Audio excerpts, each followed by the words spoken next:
berani melawan ayahnya yang membentak sang ibu karena masalah makanan.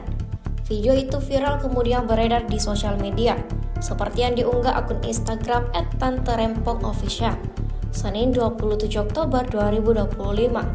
Dalam video terlihat ayah berhadapan dengan anak lelakinya, sambil menunjuk ke arah sang ibu yang memvideokan. Dia mengeluarkan baju dan celananya dari dalam lemari. Beberapa kali dia juga mengatakan kepada istrinya jika anaknya itu sudah berani membentak dirinya sebagai orang tuanya. Tiba-tiba sang anak dengan nada tinggi berucap kalau ayahnya itu juga membentak ibunya. Dia lalu bertanya apa salah ibunya sampai harus dibentak. Si ayah menjawab dia membentak agar ibunya tahu salahnya apa.